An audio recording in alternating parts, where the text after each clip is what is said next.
empatia, né?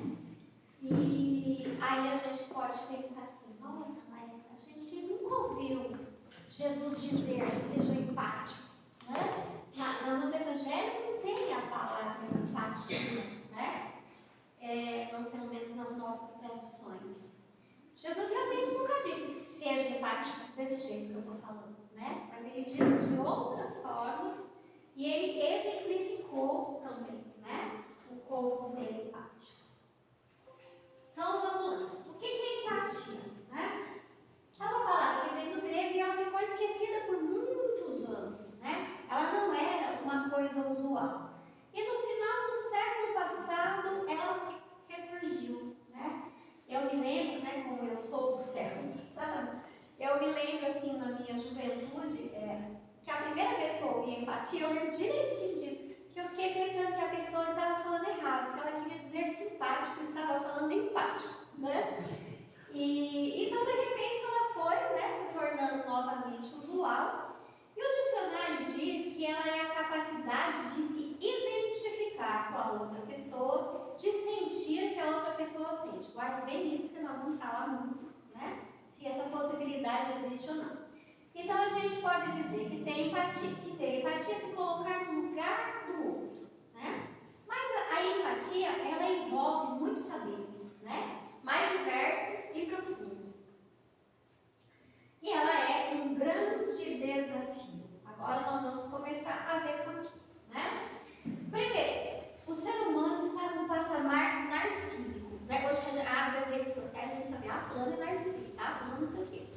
Então assim, vamos dividir as coisas, né? Existe a pessoa narcísica, narcisista, que tem um transtorno de personalidade, que precisa de um psiquiatra, que precisa de um tratamento, né?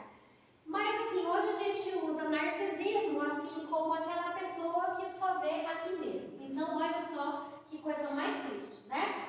Os jovens hoje são 60% mais narcísicos do que há 50 anos atrás. Por que será que isso está acontecendo? Vocês têm ideia? Por que será que os jovens estão narcísicos hoje? Eles nascem narcísicos? Não, né? Infelizmente, o modelo de educação que a gente tem hoje nas famílias está tornando essas pessoas narcísicas, né? Eu estou dentro de escola há quase 40 anos. Então, eu posso dizer para vocês que eu vejo adolescentes e jovens que parece que pensam que o mundo lhe deve favor só porque eles nasceram, né? Culpa deles? Não. Houve uma criação, tem todo um contexto social aí para que isso aconteça, né? Outra coisa, outro desafio, a gente é um ser individual. Eu jamais vou conseguir sentir a dor, o frio, a fome ou qualquer outra coisa da mesma maneira que o outro, né? Lembra que eu disse lá no outro slide, né? Pra gente ver bem, que assim, a definição é essa, se colocar no lugar do outro. Mas é possível eu me colocar inteiramente no lugar do outro? Não é possível, né? Eu não consigo, porque as minhas experiências de vida são outras, né? Tem uma barreira aí de conhecimento, né? A minha história de vida é diferente, então eu não consigo sentir exatamente o que a outra pessoa está sentindo, né? Outra coisa, outro desafio, a gente tem que vencer a concorrência e a ideia de que a gente é modelo da vida do outro, né? O que eu quero dizer com a concorrência? Desde pequenininho, a gente ensina o outro a competir. A sociedade capitalista é competitiva e a gente ensina. Quer ver uma coisa que a gente fala para as crianças? Se você não estudar, você não vai ser ninguém. A gente não fala isso? Estude para ser alguém. O que a gente está dizendo para essa criança? Você não é ninguém, por enquanto, né? Quem não estuda não é ninguém. Então, por exemplo, o coletor de lixo que de repente não teve oportunidade, não estudou por uma outra razão, ele não é ninguém, tá, filho? É isso que a gente está implantando na cabeça das nossas crianças. A pessoa que vem aqui limpar a nossa casa, não é ninguém, tá, filho? Né? Então, assim, a gente precisa, para poder ser empático, a mudar o ângulo da educação, né? A gente não tem que educar para competição. Outro dia eu fiquei assim, né? Eu entrei eu trabalho com pessoas com deficiência, então eu entro em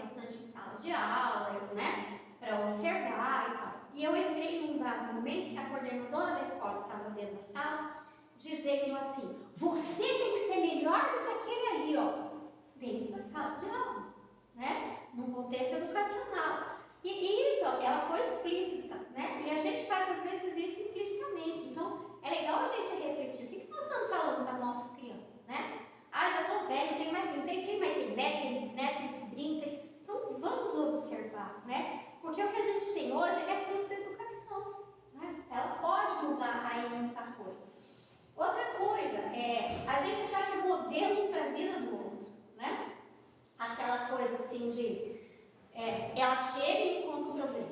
Aí eu digo assim, eu no seu lugar teria feito isso teria nada, né? Eu não sei o que eu teria feito no lugar dela, porque não foi comigo o que aconteceu. Então a gente cria um modelo, né? Como se a gente fosse bolo, que saiu todo mundo da mesma forma, todo mundo igualzinho, né? Então eu vou agir dessa forma, com certeza. Não, eu não sei, né? E aquilo que a gente falou no início, eu não sei a história de vida dela, eu não sei como ela sente, eu não sei como ela pensa. Então, eu não posso me colocar como modelo, né? E isso é muito natural, né? A gente falar, pô, tá, eu faria isso. Não sei se eu faria isso, né? A gente tem que aprender a ouvir, que é outra coisa que a gente não faz, né? A pessoa vem falar com a gente, quando a gente é um pouco mais educado, a gente respira e segura a nossa fala e deixa a pessoa falar não que a gente quer ouvir, porque a gente quer responder, né? E quando a gente é menos educado, tem uma agitação maior, mais ansioso, a gente interrompe e fala por cima, né? Então, como eu posso ser empática se eu não ouço o que o outro tem a dizer, o que o outro está falando, né? Então, eu preciso aprender a escuta, né? A gente tem que estabelecer um mínimo de comunicação. Então, para estabelecer esse mínimo de comunicação, eu tenho que ouvir e depois falar ou não falar, né? Mas como tem comunicação se não falar, né? Os gestos, as atitudes também comunicam. Então, ela veio falar uma coisa, ela só quer falar. Ela só precisa pôr para fora. E eu, de repente, não sei como, sei lá, morreu alguém muito amado. O que adianta eu dizer, olha, está no plano espiritual maior, olha, a gente vai se reencontrar. Às vezes não adianta falar nada, só esteja ao lado, né? Só esteja próximo. Isso também é empatia. Pressupõe vontade de entender o outro. O que é discurso, né? É o que eu mais ou menos já falei. A gente não espera o outro falar, a gente já quer dar a nossa palavra, como se nós fôssemos o centro do universo, né? Eu sei, é do meu jeito, é do jeito que eu aprendi, a história do outro eu ignoro, né? E não é dessa forma que funciona. Agora vamos filosofar um pouquinho mais, né? Um belo dia Jesus disse lá, fazei ao outro somente o que quereis que o outro vos faça. Em Mateus capítulo 7, versículo 12, né? Isso se aplica a grandes situações, né? Mas a gente precisa ter cuidado de não transformar o outro numa réplica nossa, né? O que eu quero dizer com isso, na verdade? Quando a gente vê isso, a gente logo pensa no mal, né? Eu não quero que o outro me roube, então eu não vou roubar. Eu não quero que o outro me xingue, então eu não vou xingar. Mas não é só nisso. Nas coisas que parecem boas também. Porque parece boa para mim. Quem diz que é boa para mim? Eu li um caso uma vez, nada a ver com espiritismo, assim, né? É uma história real. E o marido quase todos os dias trazia para a mulher uma determinada coisa para ela comer, né? Ele chegava do trabalho e dava e ela comia. Chegava, Aí um dia tiveram uma briga, isso foi anos, né? Aí um dia eles tiveram uma briga, daquelas brigas homéricas, né? E ele falou, nossa, eu faço tudo para te agradar. Todo dia eu trago aquilo para você. E ela olhou para ele e falou, quem disse que eu gosto daquilo? Você nunca me perguntou? Eu não gosto. Eu comia para te agradar, né? Então, até nisso a gente precisa pensar. A gente decide, não, eu vou comprar essa roupa para ele ali. Quantos anos você tem? 11. Você já gosta de escolher suas roupas, não gosta, né? Mas a gente quer, não, olha que camiseta linda, eu vou levar para ele. Aí ele olha, né? Se ele é mais sensível, ele vai falar, que bonitinho, ele vai fazer força para usar pelo menos uma vez, né? Senão ele vai dizer, não gostei, né? Então, a gente precisa, isso é empatia, é respeitar a forma do outro ser, né? Eu não tenho que me impor, não é do meu jeito, não é o que eu quero, né? Lógico, né? Estou falando de filho, guardando aí as devidas proporções, né? Pequeno é a gente sim, que decide, né? Inclusive em casa o lema é quem manda é o adulto e o adulto sou eu, mesmo que o mais novo tenha 1,80 m, né? Mas quem manda sou eu. Então sim, a gente precisa ter a autoridade e tudo mais. Mas se colocar no lugar, o que é bom para essa pessoa? O que ele quer? Quer ver um negócio que a gente faz muito com o filho, né? Ah, eu queria dançar balé quando eu era criança. Falando assim, minha filha vai dançar balé, minha filha quer jogar futebol, né? Não, mas tem que dançar balé. Quem é que quer dançar balé? Você ou ela? Vai você fazer, né? Hoje pode, né? Hoje tem tanta coisa. Então vamos ter esse cuidado também, tá? Isso também é empatia. Os tipos de empatia. A gente tem empatia emocional, que é perceber, né, as emoções do outro. A gente tem, não tem gente, só de chegar perto e falar assim, nossa, senti uma coisa aqui, né? Você está triste, né? A gente sente muito. Isso requer uma sensibilidade. Existe a empatia compassiva, que é perceber as emoções, auxiliar e agir se necessário for, né? E eu complementaria aí, se a pessoa quiser, né? Eu me lembro, minha filha mais velha, ela tem 24 anos hoje, né? Mas quando ela era bem pequenininha, um dia ela chegou em casa arrasada, né? Porque o amiguinho dela da sala não conseguia fazer a lição. E ela levantou e foi ajudar ele a fazer. E ele gritou com ela, disse que não pediu e mandou ela sentar. E aí ela disse, mãe, eu fui ajudar e tal. Aí eu vi e falei, poxa, que bonito, você se compadecendo, né? Dourei aquilo. Aí falei assim, mas você perguntou para ele se ele queria ajuda? Né? Então assim, a gente não pode invadir, né? E tem a empatia cognitiva, que essa, no momento que a gente está vivendo social, ela está lá debaixo do dedão do pé, né? Quer ver um exemplo que a gente não tem empatia cognitiva? Política. Ou você faz o EI, ou você é bolsonarista, né? Não existe a possibilidade de você ser outra coisa. Porque se você fala mal do Bolsonaro, o povo do Lula te critica. Se você fala mal do Lula, e você não citou o outro, você está falando do um, né? Mas as pessoas agem como se fosse só isso. Outra questão, né? Os pontos de vista religiosos, né? Ah, se não é o que eu penso, é do demônio, tá? Então essa empatia cognitiva, que é compreender o ponto de vista do outro, a gente está zerado, né? É o meu ponto de vista. E o nome disso é orgulho, né? Se é o meu ponto de vista que está certo e de todo mundo está errado, o nome disso é orgulho. E disso Jesus falou bastante, né? Humildade. Vamos lá. Por que falar tanto de empatia? Eu coloquei aqui algumas curiosidades, né? Um dos pilares da inteligência emocional. Hoje, a mensagem que você, né, tem a ver com isso, né? A gente está num patamar tecnológico, né, de conhecimento gigantesco, mas a nossa inteligência emocional é zero, né? Basta um cara dar uma fechada na gente na rua, no carro, qual é a reação da criança mínima, né? Então, emocionalmente, a gente é zero. E se a gente não desenvolver essa inteligência emocional, a gente não vai chegar em lugar nenhum. A gente vai se destruir com a nossa tecnologia, né? A BNCC, né, que é a Base Nacional Curricular Comum, já diz que na escola tem que ensinar empatia. Olha que beleza! Já diz isso, só diz, né? Porque eu ainda não vi acontecer. Mas pelo menos já está dizendo, já é alguma coisa, né? Já é o primeiro passo. É requisitado nas empresas hoje, né? Isso é muito visto. Houve uma época que eu era diretora e eu tinha que contratar pessoas, né? Então, uma das primeiras coisas que eu perguntava, no que você é bom? No que você é ruim? As pessoas ficavam confusas, né? Por falar. E aí eu ia observando esse desenvolvimento aí da inteligência emocional, né?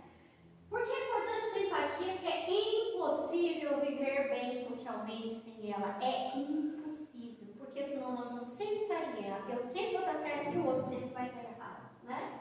Fora da empatia, a gente não atinge o altruísmo. Ações empáticas que Jesus ensinou e viveu. Não diminuir a dor do outro, né? Que é aquilo que eu falei, mas isso aí não é nada, né? Às vezes a pessoa chega e fala assim, nossa, estou com uma dor de cabeça. Ah, mas você não viu um câncer.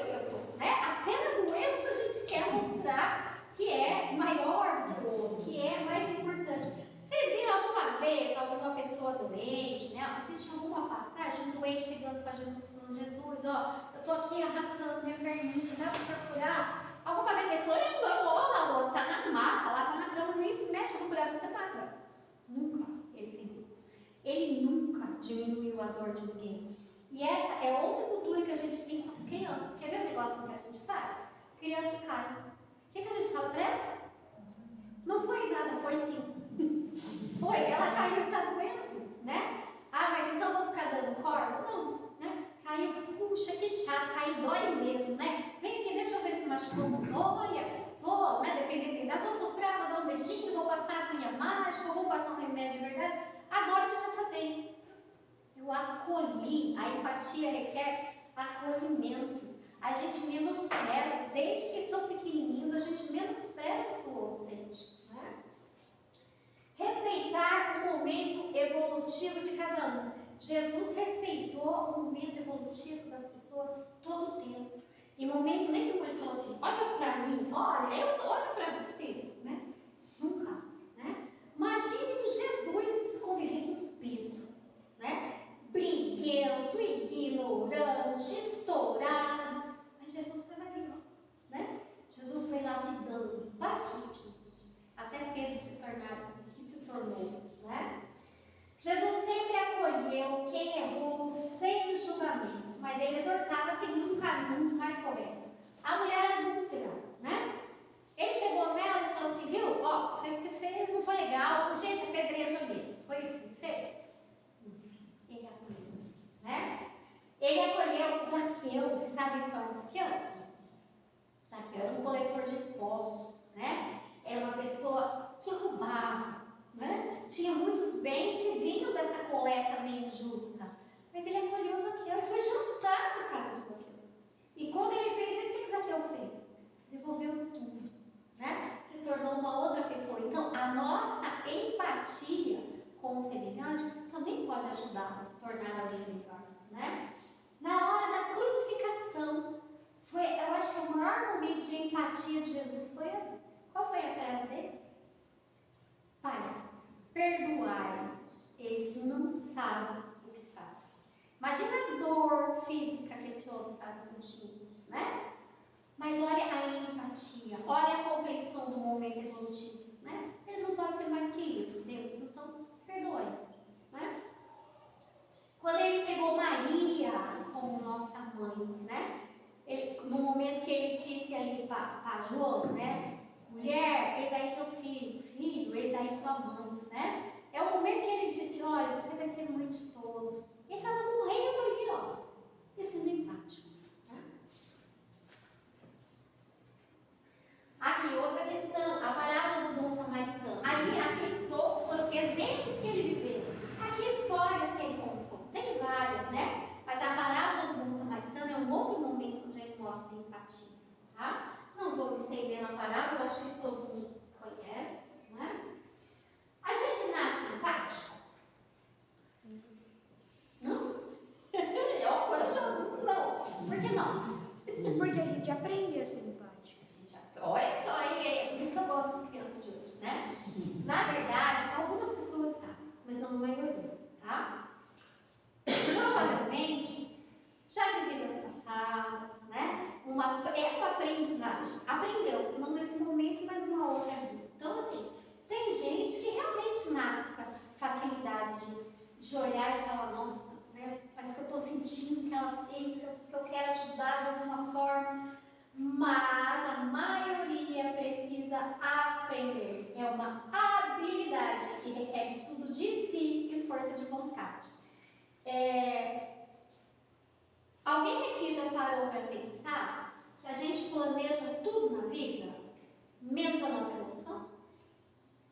Né? A gente planeja: vou comprar um carro, quantas prestações é à vista, eu comprar uma casa, tudo a gente planeja. E a nossa evolução? A gente planeja? Hoje eu tenho esse defeito, como é que eu vou agir para melhorar esse defeito? Eu tenho essa qualidade, como eu vou fazer para pôr essa qualidade a serviço? Né? Então, a gente precisa construir a empatia, ela faz parte da nossa evolução. Né? Jesus era empático, Chico Xavier era empático, Divaldo era empático, o Papa era empático. Então, assim, não tem evolução sem a empatia, né? É uma das características. Então, como é que eu vou desenvolver? Como eu vou aprender, né? Aí cada um vai ter que estudar em si. Ah, eu sou mais egoísta, eu sou mais orgulhosa, né? Como é que eu corrijo, né? Ai, mas eu não consegui hoje, amanhã é outro dia. Ah, não consigo nessa vida, não consegue na outra. Só não fica adiando, né? Mas vai tentando, tem que tentar. A gente querendo ou não, um dia a gente vai ter que chegar lá, então é melhor tentar logo, né? Pelo menos a gente adianta aí o meio do caminho. A empatia, a gente pode entender a empatia como antítese do egoísmo, né? Ela é o contrário do egoísmo. Então a gente tem no Espiritismo a máxima: fora da caridade não há salvação, certo? E aí eu me arrisco a dizer que fora da empatia não tem caridade. Eu só faço caridade quando eu tenho este sentimento de empatia em relação ao outro, né?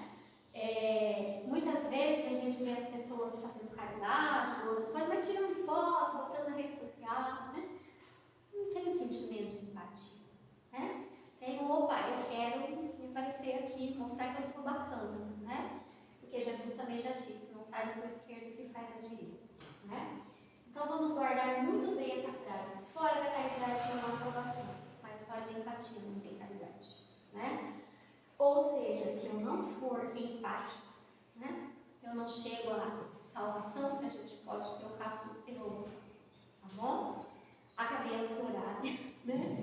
É isso que eu tinha a dizer a vocês. Eu dei uma corrida porque eu nunca tenho certeza se vai dar certo, meia hora ou não, então eu dou umas atropeladas, né? Mas agradeço aí a atenção de vocês, espero ter podido colaborar com alguma coisa. Muito obrigada. Obrigada, Valquíria.